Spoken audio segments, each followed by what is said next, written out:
નડિયાદ કોંગ્રેસ શહેર પ્રમુખ દ્વારા ભાજપ શહેર મહામંત્રી વિરુદ્ધ ફરિયાદ દાખલ કરવા અરજી કરાઈ છે। કોંગ્રેસ શહેર પ્રમુખ હાર્દિક ભટ્ટે ભાજપ શહેર મહામંત્રી હર્ષિલ પટેલ વિરુદ્ધ ફરિયાદ માટે અરજી કરી। દેશ વિરુદ્ધ પ્રવૃત્તિ કરનાર ઇસમ વિરુદ્ધ પોલીસે કાર્યવાહી કરતા કોંગ્રેસના શહેર પ્રમુખ સહિતના કાર્યકર્તાઓ તેને છોડાવવા ગયા તેવી સોશિયલ મીડિયામાં પોસ્ટ મૂકી હતી। આ પોસ્ટમાં હાર્દિક ભટ્ટ સહિતના કાર્યકર્તાઓના ફોટા સાથે લખવામાં આવ્યું કે કોંગ્રેસનો હાથ ફક્ત દેશદ્રોહીઓની સાથ। સમગ્ર મામલે હાર્દિક પટેલ ખુલાસો આપતા કહ્યું કે આ ખોટી માહિતી સાથે 2 મહિના જૂનો ફોટો અપલોડ કરી બદનામ કરવાનું કાવતરું ભાજપ શહેર મહામંત્રી હર્ષિલ પટેલ તેમજ તેના મળતિયા શ્રેયસ ભટ્ટ વિરુદ્ધ ફરિયાદ દાખલ કરવા માટે માંગ કરાઈ છે। Nadiad town police cyber crime police DSP તેમજ ગુજરાત હાઈકોર્ટને ફરિયાદ કરવા માટે અરજી કરાઈ છે। આજે જ્યારે દેશમાં ભારત અને પાકિસ્તાનનું એટલે આપણું ભારત જ્યારે પાકિસ્તાન સાથે યુદ્ધ કરતું હોય ને ત્યારે આપણા સૌ નાગરિકોની ફરજ છે કે આપણે દેશની જોડે રહીએ। આપણે ભલે સરહદ ઉપર લડવા નથી જઈ શકતા પણ દેશમાં ક્યાંક ને ક્યાંક જ્યાં આપણી જરૂર પડે ને ત્યારે આપણે એની સાથે રહેવું જોઈએ। આ પરિસ્થિતિમાં નડિયાદમાં સંતરામ મંદિરના પેજ ઉપર એક ફેસબુક પેસ્ટ જોવા મળી કે જેમાં દેશના વિરોધી ભાષામાં પોસ્ટ કરી હતી કોઈ વ્યક્તિએ। એ વ્યક્તિની જોડે અમારો ફોટો શેર કરવામાં આવ્યો।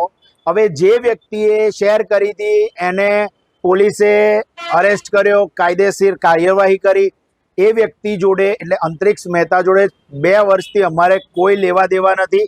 નડિયાદ શહેર જિલ્લા કોંગ્રેસનો એ સભ્ય નથી, તેમ છતાં જૂનો ફોટો ફેસબુક ઉપર અપલોડ કરી અને એ જે ગ્રુપમાં અપલોડ કરવામાં આવ્યું છે એ નડિયાદ સંતરામ મંદિરના પેજના ગ્રુપ ઉપર અપલોડ શ્રેયાંશ ભટ્ટ નામના કોઈ વ્યક્તિએ કરેલું છે કે જેની અમે નડિયાદ ટાઉનના પીઆઈ સાહેબને, સાયબર ક્રાઇમ પીઆઈ સાહેબને, ડીએસપી સાહેબને અમે આ પોસ્ટ એમને બતાવી અને આ સાથે સાથે આ 20 કલાક પહેલા થયેલી પોસ્ટ જ્યારે ગ્રુપમાં અસામાજિક પ્રવૃત્તિવાળી પોસ્ટ થતી હોય ત્યારે ગ્રુપના એડમિનની ફરજ છે એ પોસ્ટ ડિલીટ કરવી જોઈએ કાં તો તેની તપાસ કરવી જોઈએ।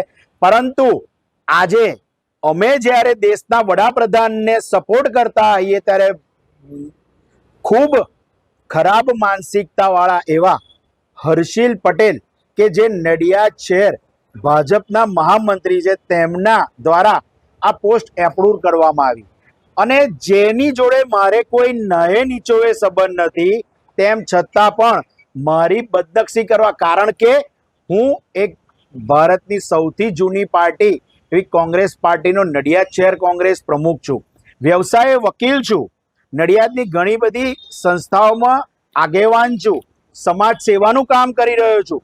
મારી કોઈ વ્યક્તિગત સાથે વ્યક્તિગત વિરોધ નથી, તેમ છતાં આટલી ખરાબ માનસિકતા જો નડિયાદમાં કોઈ વ્યક્તિ ધરાવતું હોય અને મંદિરના પેજનો ઉપયોગ કરી અને આવી પોસ્ટ કરતું હોય એના અનુસંધાનમાં જ્યારે મારી બદનક્ષી કરવામાં આવતી હોય તો આ રજૂઆત અમે નડિયાદ ટાઉન પીઆઈને FIR ફાડવા માટે